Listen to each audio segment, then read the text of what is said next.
Todo voo começa e termina aqui. Uma extensão de asfalto queimada por motores a jato e marcada com borracha. Mas nem todas as pistas são iguais. Uma das mais perigosas do mundo é a pista 35L, no aeroporto de Congonhas, no Brasil. É um aeroporto que podia apresentar uma surpresa num dado momento. Em julho de 2007, o voo 3054 da TAM se torna sua mais recente vítima. Desacelerar. Desacelerar. Impossível! A pista deixa 199 pessoas mortas. Ela será cuidadosamente examinada e terá sua história revista. Os investigadores precisam desesperadamente saber por que a pista 35L é tão perigosa 35L. antes que mais pessoas morram.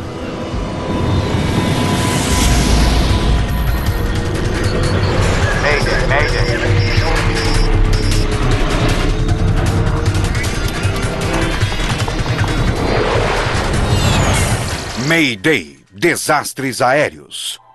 Esta é uma história real baseada em relatórios oficiais e relatos de testemunhas. Tragédia em São Paulo. 17 de julho de 2007, São Paulo, Brasil. Uma forte chuva cai sobre a maior cidade do Brasil. São Paulo vive esse tipo de dilúvio regularmente durante as chuvas de inverno. A chuva torrencial deixa o tráfego intenso ao redor do aeroporto de Congonhas. A 800 quilômetros dali, o voo 3054 da TAM está a caminho, vindo da cidade de Porto Alegre. O Airbus A320 partiu para São Paulo cerca de 90 minutos atrás. Para os 181 passageiros a bordo, este é um voo doméstico de rotina. Entretanto, algo inesperado aconteceu. O comandante Henrique Stefanini de Sacco e seu primeiro copiloto, Kleiber Lima, acabaram de saber que a chuva pesada levou ao fechamento temporário da pista 35L, a principal pista no seu destino. Disseram quando irá reabrir? Não. Prepare uma alternativa para o caso de precisarmos. Senhoras e senhores, devido ao mau tempo, parece que não poderemos pousar em Congonhas como planejado. Falarei com vocês Novamente quando eu tiver mais informações.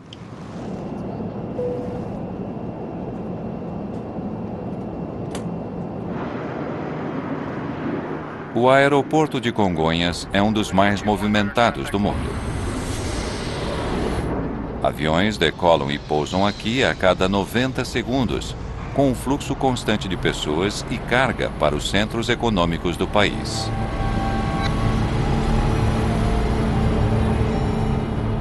Mas Congonhas também é bastante conhecido entre os pilotos.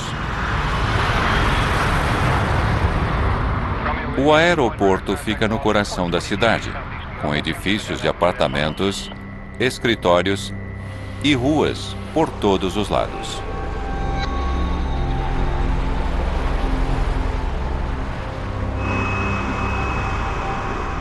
A pista 35L tem menos de 2.000 metros de comprimento, curta para grandes jatos. E pior ainda, ela fica no topo de uma colina, com uma queda acentuada de todos os lados. O risco que o aeroporto oferece, exatamente por conta da sua construção, por conta da sua geografia, ele não permitiria erros simples, falhas simples.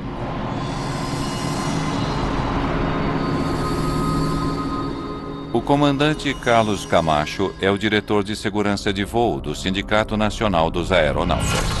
Quando se aproxima da pista, ali sim, ali o estresse ele sobe muito, ele eleva bastante, porque a visão de túnel, o volume de adrenalina na circulação sanguínea aumenta muito. Nós enxergamos como um porta-aviões. Isso faz de Congonhas um dos aeroportos mais traiçoeiros do mundo.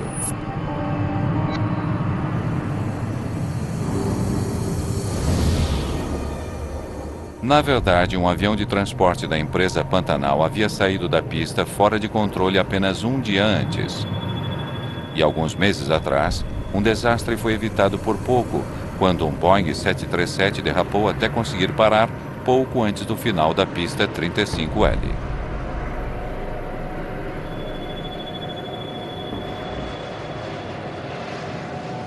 Os pilotos, ao se aproximarem para pouso, para operar em Congonhas, vinham mais preocupados do que se estivesse operando em outro aeroporto nacional. O voo 3054 está em altitude de cruzeiro ao sul de São Paulo, quando a tripulação é informada de que a pista 35L foi reaberta. 3054, a 35L é a pista para o pouso. Não será preciso fazer um desvio.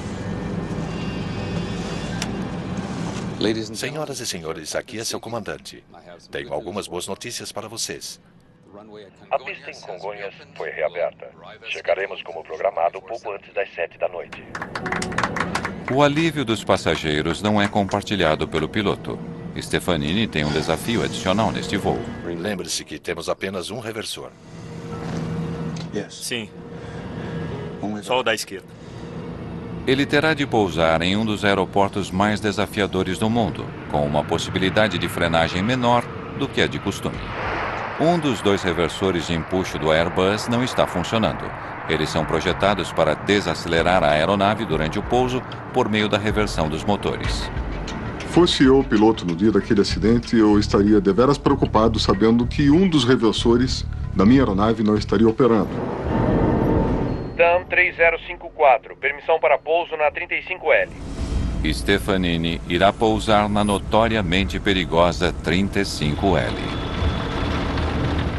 A pista está molhada e escorregadia, ventos de 3308 nós. E quando o avião da TAM que vinha para pouso, ele foi informado que a pista apresentava condições de baixa aderência. O Airbus está em fase final de aproximação. Ainda que o piloto automático pudesse levar o avião até a pista, o comandante decide assumir os controles. Pouso no modo manual. Ele quer usar a maior extensão de pista possível. Ele precisa de cada centímetro que conseguir dela. 35L. 35L. O grande problema que se apresentava era, após o toque da aeronave na pista, que os pilotos tinham que ter a certeza de que realmente conseguiriam parar o seu avião sobre a pista, os seus aviões sobre a pista. Os passageiros sabem apenas que em breve eles estarão pousando.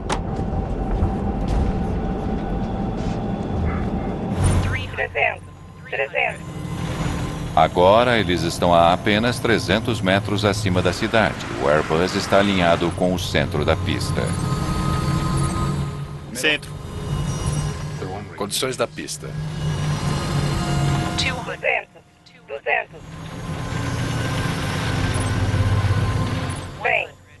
100. Um ponto agora? Tudo bem. As rodas do avião irão tocar a pista de Congonhas em questão de segundos. 20. Retardar.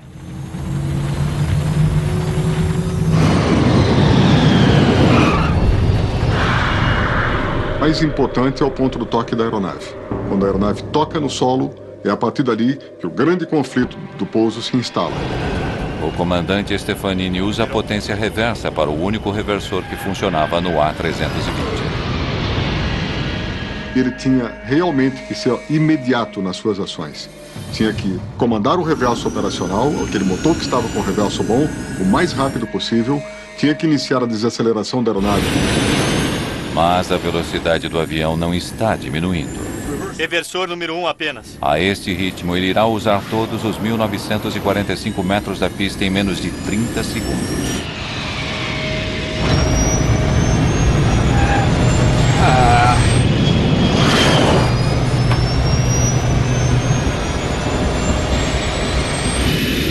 Desacelerar. Impossível. A opção dos pilotos seria operar o sistema manual de freios e foi o que eles fizeram, que é através dos pedais, tá? Pressionar os pedais muito e bastante por muito tempo. Veja! Agora, Veja! a aeronave misteriosamente puxa para a esquerda. Vire! Vire! É quase como se agisse por conta própria. Meu Deus! Meu Deus!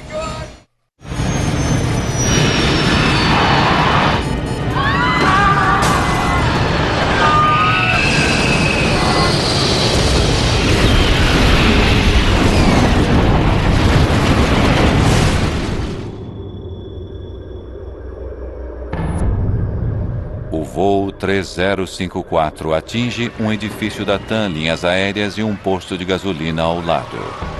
Quase 200 bombeiros correm até o local e enfrentam um violento incêndio com combustível queimando a quase 1000 graus Celsius.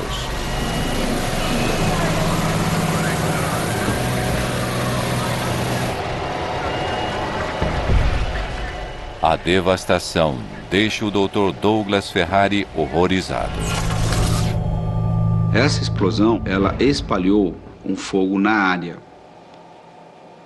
Então, no posto de gasolina houve um incêndio no posto, matou as pessoas que estavam abastecendo, queimou toda a estrutura do posto, irreconhecível.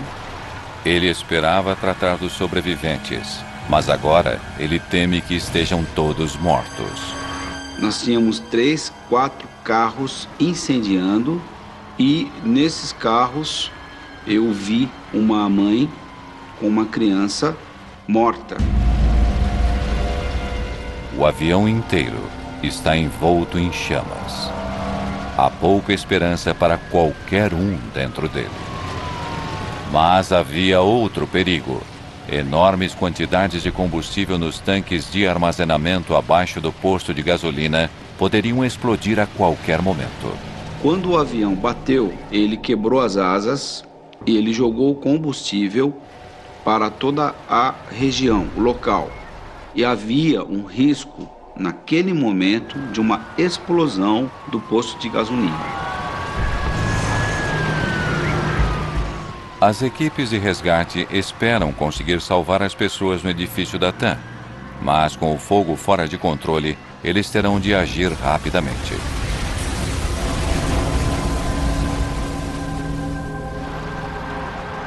Então a gente conseguia retirar pessoas lá dentro, estava naquela adrenalina de entrar na sala, de atender as pessoas.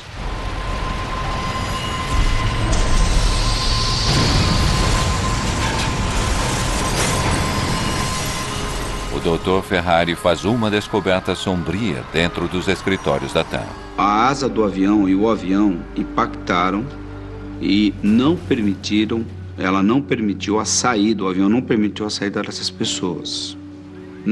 O bombeiro estava comigo, eu estava atrás e eles foram retirando os corpos e colocando na calçada. A minha sensação era muito ruim. Mas alguns funcionários de escritório são localizados em outra parte do edifício e a equipe de resgate se apressa para colocá-los em segurança. Do lado direito da asa, salvaram muito mais de 10 pessoas. Quase 20 pessoas saíram dali daquele prédio, correram. Na aeronave não houve sobreviventes. 199 pessoas estão mortas, incluindo uma dúzia de pessoas no posto de gasolina e no edifício da TAM. É o pior acidente de aviação na história da América do Sul. As caixas pretas não vão durar muito tempo naquele calor. O tenente-coronel Fernando Camargo é investigador de acidentes da CENIPA, a agência de segurança de aviação do país. Em aeronaves modernas, os gravadores são o núcleo de qualquer investigação. Por isso, quando chegamos ao local do acidente e vimos a violência do fogo, ficamos realmente preocupados com a integridade dos dados. Ele sabe que o calor intenso já poderia estar prejudicando os gravadores de voz e dados do voo. Provas valiosas que poderiam ajudar a explicar o acidente podem então estarem perdidas. O coronel Camargo e sua equipe sabem que no dia anterior outro avião havia deslizado para fora da pista 35L. Sabíamos que teríamos de fazer uma investigação completa da pista. Se aquela pista com chuva provocou este acidente, outro desastre poderia acontecer novamente e logo. Há uma enorme pressão para se descobrir exatamente o que aconteceu com o voo 3054. Eu sabia que havia um vídeo do sistema de vigilância. Esse é o momento do acidente, deve ser ele. O sistema de vigilância do aeroporto havia registrado o Airbus acelerando em direção ao final da pista. Este vídeo poderia responder inúmeras questões. Vamos ver de novo, por favor. Mas a colisão com o edifício havia ocorrido fora do alcance das câmeras. Podemos ver isso de um ângulo diferente? Ainda que o vídeo não mostre a colisão, ele poderia conter pistas importantes. Você tem o registro de pouso de outros A320? Tudo bem, vamos ver de novo. Nós comparamos o tempo gasto por cada avião. 7, 8, 9 segundos. Em um pouso normal, a aeronave levaria algo em torno de 9 segundos para passar por esta câmera. Muito bem, agora o avião do acidente, por favor. E o avião que sofreu o acidente levou 3 segundos. 3 segundos? Aquilo nos deixou um tanto intrigados. Por que o avião do acidente estava 3 vezes mais rápido do que os outros A320 em pousos normais? 4 horas após o acidente, os bombeiros ainda lutam para combater a violência do fogo. O fogo era intenso, com muito combustível que o mantinha queimando. Camargo está desesperado para conseguir acesso à seção da cauda, onde estão as 2 caixas pretas. Eles concentraram seus esforços na parte de trás da aeronave. Finalmente, os bombeiros controlam as chamas o suficiente para apanhar os gravadores. Mas pode ser tarde demais. Elas podem resistir ao fogo até uma determinada temperatura. Depois disso, não há garantia de que os dados serão preservados.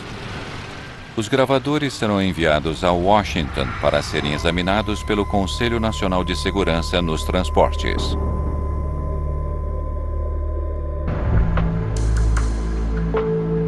Os investigadores podem então focar na perigosa pista 35L.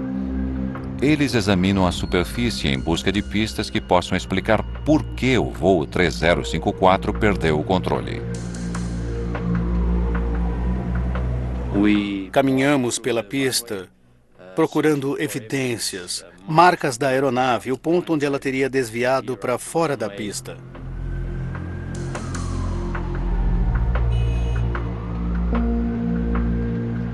Ainda está molhada. A água formou poças, o que não deveria acontecer em uma pista moderna. Essa lâmina d'água, ela em contato com o trem de pouso, com o pneu, ela pode criar aquilo que nós chamamos de hidroplanagem ou aquaplanagem, como queira. E esse é um inconveniente, porque naquele momento o piloto terá pouca ou nenhuma controlabilidade da sua aeronave. Camargo e sua equipe se perguntam por que existe água acumulada na pista. Eles estudam arquivos da agência do governo que administra o aeroporto de Congonhas e descobrem que a pista 35L fora totalmente recapeada apenas um mês antes do acidente. Em 2007, a pista havia passado por uma reforma e ela vinha oferecendo um nível de aderência muito baixo. Havia muitos reportes, muitas informações de derrapagens. Durante anos, os pilotos tinham se queixado sobre as condições escorregadias daquela pista. Eles sabiam que a superfície precisava ser refeita. Isso porque ela permitia o acúmulo de água. 35L, 35L. A pista tinha sido recapeada e isso deveria ter resolvido o problema da água. Ela tinha sido reaberta apenas algumas semanas antes do acidente. A nova superfície parecia ser uma grande melhoria. O aeroporto tinha operado por cerca de um mês, com tempo seco, sem problema algum. E então, 3 dias antes do acidente, houve chuva pesada.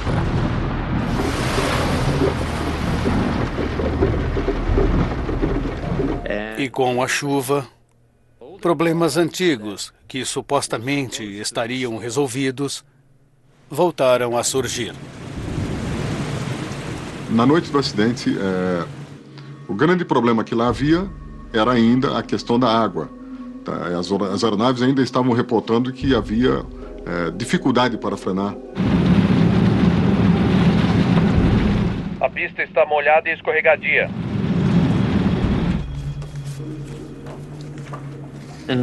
Em tese, não havia mais depressões na pista que permitissem o acúmulo de água. Então, o que poderia estar causando aquele acúmulo de água?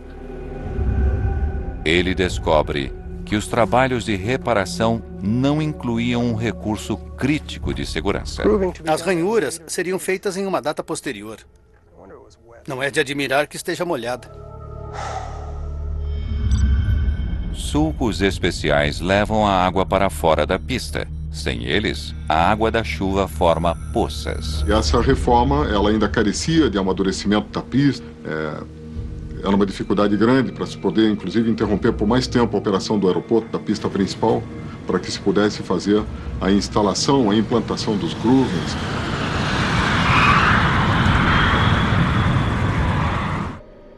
Aumentam as evidências sobre o fato de a superfície comprometida da pista 35L ter tido um papel crucial no pior acidente de avião do Brasil.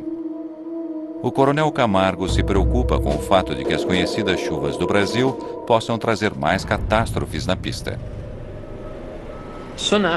Logo após o acidente, nós recomendamos a suspensão das operações das aeronaves regulares em condições de chuva. As autoridades do aeroporto cumprem a determinação, fechando a pista 35L até que respostas sejam encontradas. Mas a principal pista em um dos aeroportos mais movimentados do mundo não pode permanecer fechada por muito tempo.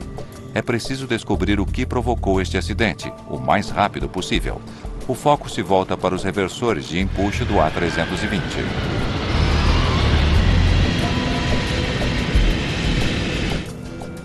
Os registros de manutenção do avião revelam por que apenas um deles estava funcionando. 4 dias antes do acidente, mecânicos haviam desativado o reversor de empuxo do motor direito para manutenção de rotina. Mas o avião havia voado sem incidentes durante 4 dias. O avião havia não apenas pousado repetidamente com o reversor de empuxo, mas havia também pousado em segurança na pista 35L.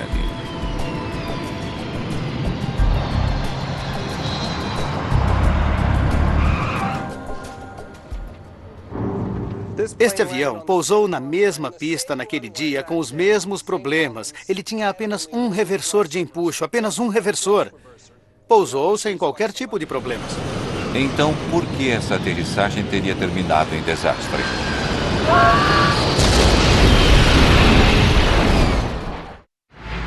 O coronel Fernando Camargo viaja para Washington, Distrito de Colômbia, onde técnicos no Conselho Nacional de Segurança nos Transportes irão ajudá-lo a tentar recuperar os dados armazenados nos gravadores de dados do voo 3054, bastante danificados pelo fogo. Primeiro, eles procuram um chip sensível à temperatura que poderia lhes dar uma ideia dos danos causados pelo calor. Existe um indicador que muda de cor se exposto a uma temperatura superior à qual foi fabricado para suportar. Ainda que as caixas sejam projetadas para sobreviver a um fogo violento de até 1000 graus Celsius, a aparência do chip é preocupante. As placas tinham sido submetidas a um incêndio que ultrapassava os seus limites. Eles testam a placa de circuito para verificar se a memória sobreviveu. Sem os dados, a investigação sobre o voo 3054 seria realmente comprometida. O coronel Camargo pode então nunca saber por que 199 pessoas morreram no aeroporto mais movimentado do Brasil. Entretanto, o teste com a placa de circuito lhes dá esperança. Temos alguma coisa. Felizmente, tudo dá certo e conseguimos recuperar 100% dos dados. As informações lhes fornecem um quadro do desempenho do avião. A velocidade está boa. Nos segundos críticos antes do acidente, eles desceram. Os freios foram acionados, freios acionados. Os dados confirmam que os freios de pé estavam funcionando corretamente e que o A320 não derrapou ou deslizou. Aqui. E então Camargo descobre que os dois motores do avião estavam inexplicavelmente operando um contra o outro. Motor 1.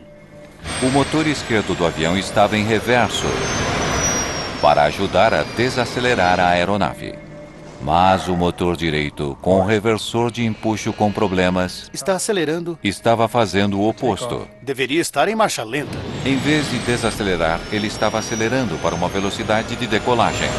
Desacelerar. Impossível. Desacelerar. Impossível. Com um motor com potência total, os pilotos não tiveram chance de parar o avião a tempo. A aeronave estava freando. Meu Deus, veja isso! Mas ela levaria cerca de mais 1 quilômetro para parar. O empuxo desigual levou o avião para a esquerda. Vire! O motor direito estava, na verdade, aumentando a potência. Não havia qualquer meio disponível para que o piloto evitasse que a aeronave virasse para a esquerda. Então, o segundo motor estava acelerando quando deveria estar em idle, que é o ponto morto. Isso explicaria o desvio para a esquerda, não? E o que isso significa? Agora o coronel Camargo precisa descobrir por que o motor direito estava com potência total quando deveria estar em reverso. Naquele momento, poderíamos estabelecer, a grosso modo, duas principais linhas de investigação. Uma, falha mecânica. E a outra, erro do piloto. O coronel Camargo chama duas investigadoras que lidam com fatores humanos. A tenente-coronel Márcia Fager e a primeira-tenente Vanessa Dias. O piloto é Henrique Stefanini de Sacco, 53 anos, de São Paulo. Horas de voo 13.654. Na verdade, o piloto que estava no comando, ele era um piloto muito experiente e conhecia muito bem o avião. Seu copiloto era Aguilar Kleiber Lima, 54 anos, de Porto Velho. 14.760 horas de voo. Quando o piloto vai para a rota, ele já tem o treinamento adequado para ter um desempenho satisfatório, inclusive para as emergências. Seu trabalho é determinar se a tripulação de alguma forma cometeu um erro que poderia ter levado um motor a ficar em potência total. Na máquina, tem programado, foi projetado, então você já pode ir direto ao ponto. Com o ser humano, como é muito diversificado, cada ser humano tem uma forma de pensar, uma maneira de agir, é um desafio nosso a mais a entender. Mas eu não consigo acreditar que esse piloto cometeria esse tipo de erro. Agora a equipe que lida com fatores humanos deve conduzir um estudo psicológico da tripulação para entender como eles poderiam ter cometido um erro fatal.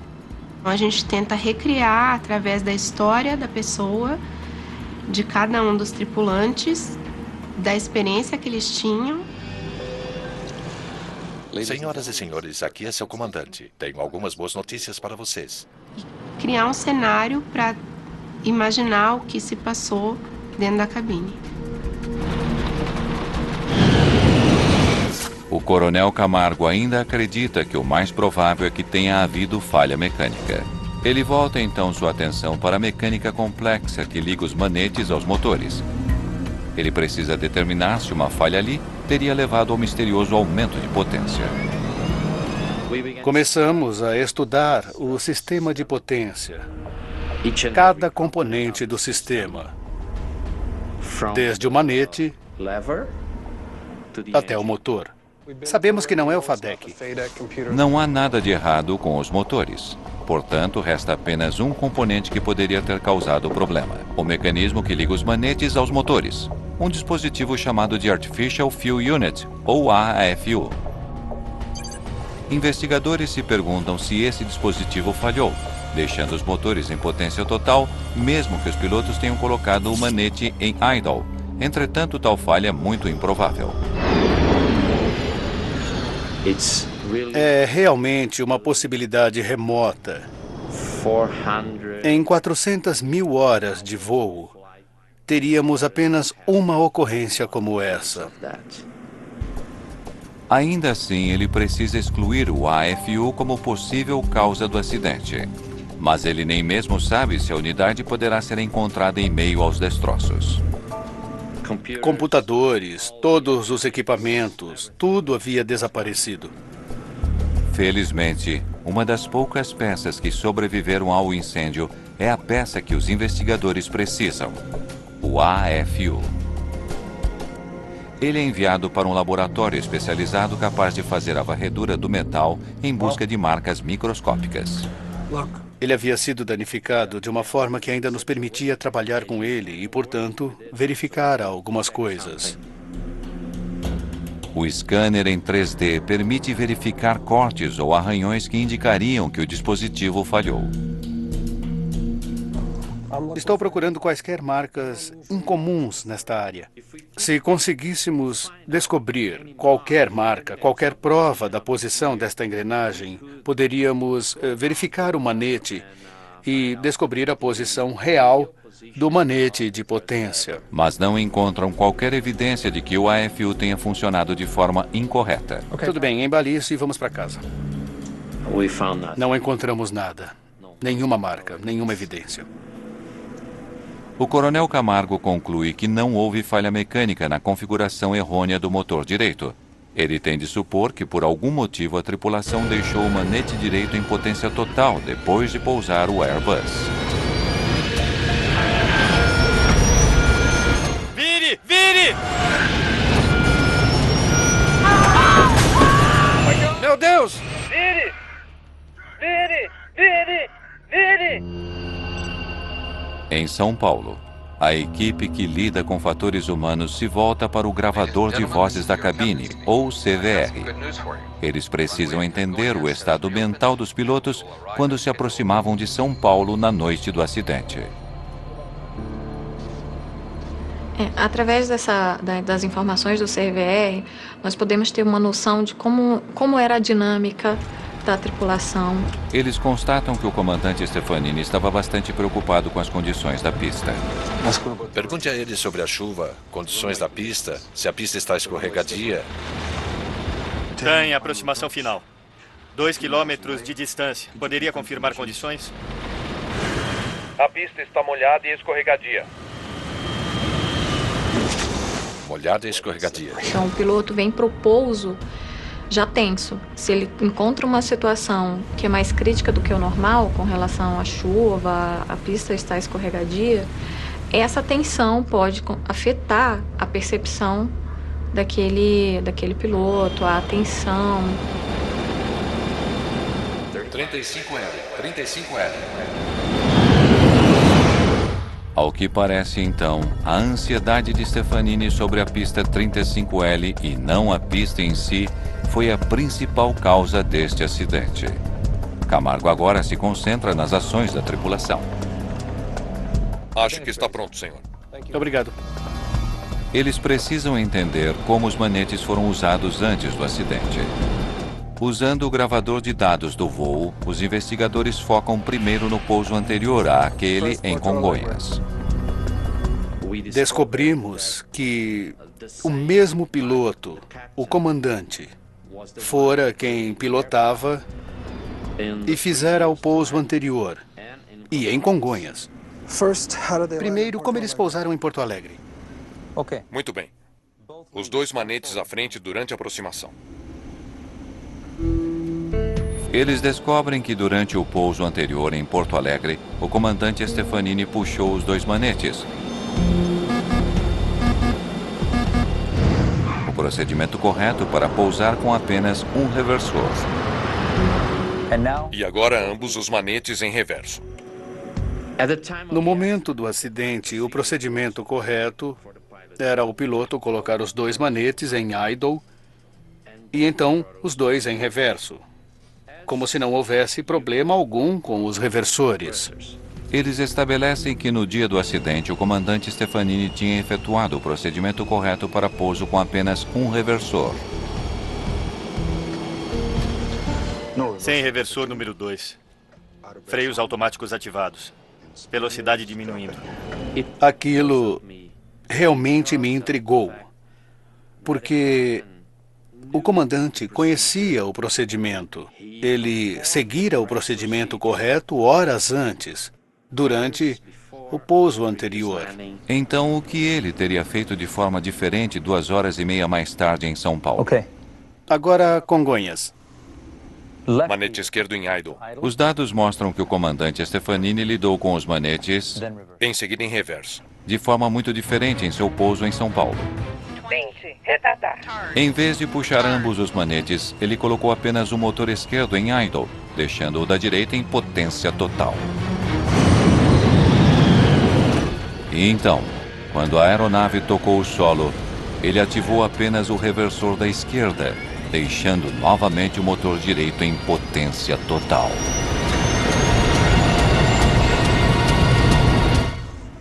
Isso é muito diferente. Eu não entendi.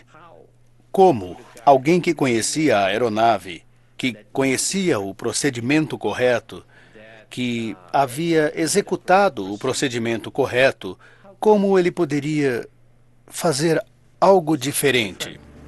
Não parece fazer sentido.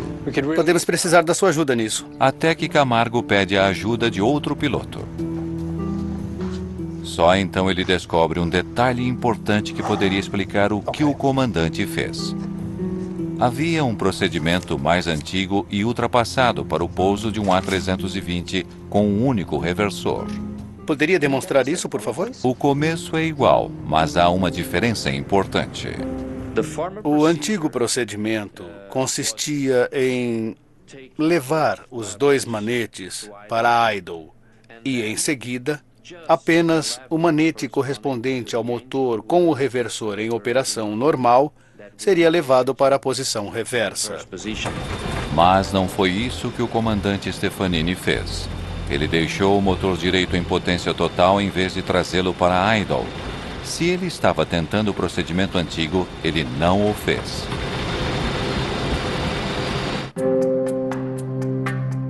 Os investigadores verificam que o comandante Stefanini não fora o primeiro piloto a cometer tal erro. Vários acidentes tinham acontecido ao redor do mundo, e a causa era idêntica. Pilotos lidando de forma incorreta com o procedimento de pouso no caso de um reversor fora de operação, levando inadvertidamente um manete em potência total. Aquele antigo procedimento tinha levado pilotos ao erro. A Airbus finalmente alterou o procedimento para reduzir precisamente o risco daquele erro. O fabricante mudou o procedimento e determinou que ambas as manetes de aceleração dos motores viriam juntas para a posição idle, para a posição marcha lenta, e em seguida, após o toque, ambas viriam para a posição reversa. O comandante Stefanini estava familiarizado com o procedimento novo e com o antigo para pouso com reversor com problema. Ao que parece então, no voo 3054 é que ele pode ter tentado usar o antigo procedimento. A pergunta dos investigadores é: por quê? Os investigadores ainda não conseguem entender por que a tripulação do voo 3054 deixou um motor com potência total depois de tocar o solo. Eles entenderam errado? Mas depois de entrevistar outros pilotos, eles realmente entendem por que usar o método antigo teria feito sentido naquele dia chuvoso em Congonhas. Ele faria o avião parar muito mais rapidamente do que o procedimento novo. E isso poderia explicar por que o comandante teria usado um procedimento antigo. Ele acreditou que fosse mais eficiente do que o atual. Os investigadores imaginam que, em reação à piora das condições climáticas em Congonhas, Pista molhada, um reversor.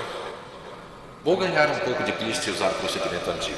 ele estava tentando garantir que eles teriam a maior extensão possível para parar sobre a conhecida pista 35L, mas ele cometeu um erro que custou muito. Nessas circunstâncias, Lembre-se, temos apenas um reversor. Um reversor, voo manual, molhada, um reversor, voo manual. é completamente compreensível que ele tenha tentado um procedimento antigo e, sob tamanha pressão, tenha cometido um erro.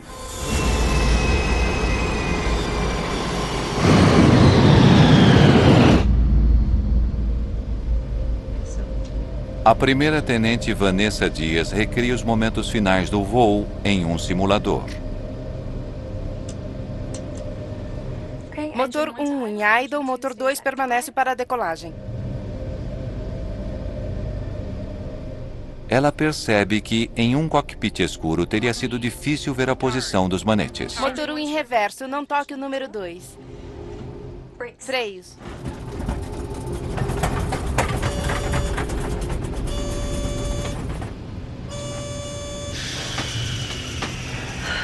Muito bem.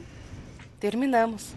No simulador, nós temos como programar toda a circunstância. Então, colocar o horário próximo como estava acontecendo, nublado, chovendo, com a pista molhada, com a pista escorregadia, com a circunstância dos manetes estarem na posição. E nessas circunstâncias, nós também saímos da pista e tivemos um acidente no simulador.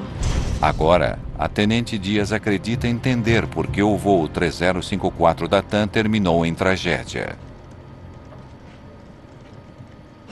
O comandante Stefanini fez tudo o que podia para garantir que o A320 pousasse na pista 35L com a maior extensão de pista à sua frente quanto possível. Pouso no modo manual. Mas a perspectiva de pouso na traiçoeira pista o tinha deixado tão tenso que ele cometeu uma falha em um procedimento simples. É possível que essa tensão possa bloquear uma resposta motora dele que seja necessária, pode afetar a prontidão que é necessária para dar um retorno.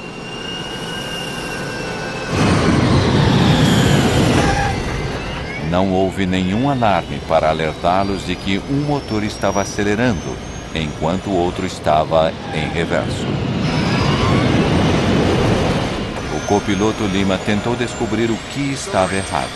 Desacelerar. Mas em uma cabine escura, Impossível! e com a tensão de um pouso que não está correndo bem, ele não percebeu a posição errada do manete. Desacelerar. Desacelerar. Impossível! A gente percebe através da escuta que eles não estavam conseguindo perceber o que estava acontecendo na aeronave. Veja isso! Uma pista com uma reputação perigosa deixou a tripulação tão tensa que eles cometeram um erro que acabou matando 199 pessoas. Meu Deus! Meu Deus!